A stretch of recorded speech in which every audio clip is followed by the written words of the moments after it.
নমস্কার বন্ধুরা, আমার ইউটিউব চ্যানেল কালচক্রে আপনাদেরকে স্বাগত জানাচ্ছি।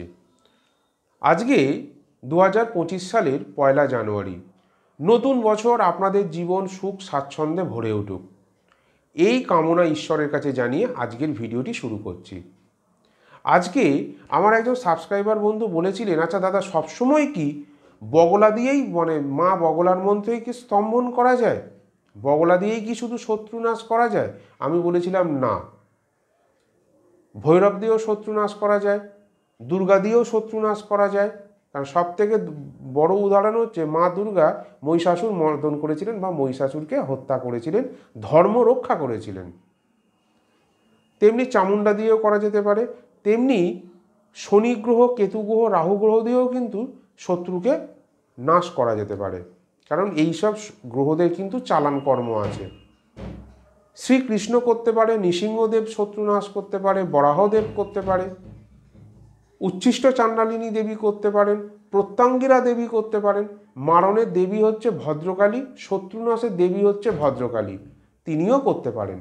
মা লক্ষ্মীও শত্রুনাশ করতে পারেন, কারণ অভাব অনটনও মানুষের জীবনে সবথেকে বড় শত্রু, সেটাকেও নাশ করতে হয় নিজের কর্মের দ্বারা, সামর্থ্যের দ্বারা, উপার্জনের দ্বারা এবং ধর্মের মাধ্যমে দেবতাকে প্রসন্ন করে এই জায়গায় আসতে হয়। তো আজকে আমি বলছি শত্রু স্তম্ভন বা শত্রু নাশ দেবী মহিষমর্দিনী দুর্গাকে দিয়েও করা যায়।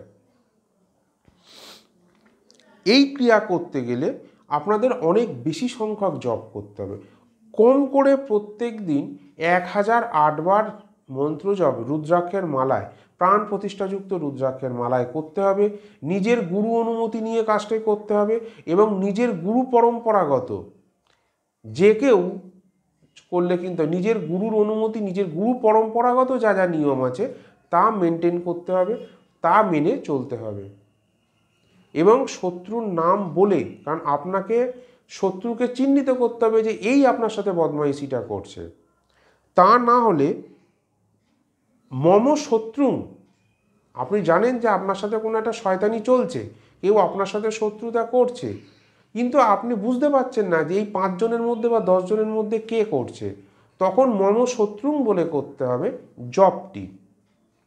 দেবতা জানে, মা জানে কে আপনার শত্রু, সে কিন্তু দমন হবে, আটকে যাবে, তার বদমাইশি বুদ্ধিগুলো করা বন্ধ করে দেবে, মা তাকে শাস্তি দেবেন।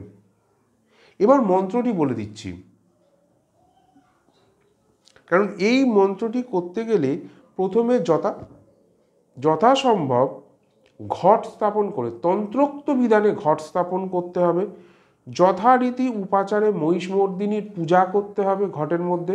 যদি বাণলিঙ্গ করেন তাহলে ঘটের পাশে কিন্তু অবশ্যই বাণলিঙ্গ বসিয়ে নেবেন, কারণ বাণলিঙ্গের উপর সর্বদেব দেবতার পূজা করা যায়। পূজা মন্ত্র হচ্ছে ওং রিং মহিষমর্দনই নমঃ। হোমের মন্ত্র হচ্ছে ওং রিং মহিষমর্দনই সাহা। এরপরে তর্পণ করতে হবে এবং অভিষিঞ্চন করতে হবে। এটা গুরু পরম্পরাগত নিয়ম করে চলতে হবে। কিছু না পারলে শুধু জপ করবেন।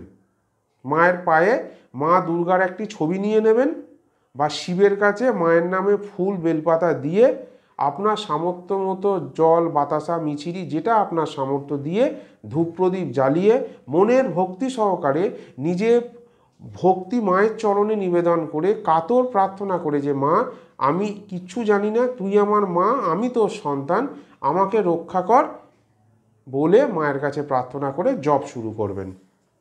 জপের মন্ত্র বলে দিচ্ছি, ওং হ্রিং মহিষমর্দিনী ঠ ঠ মম শত্রুং ভ্রামায় ভ্রামায় স্তম্ভয় স্তম্ভয় দেবী হুং মহিষমর্দিনী ফট।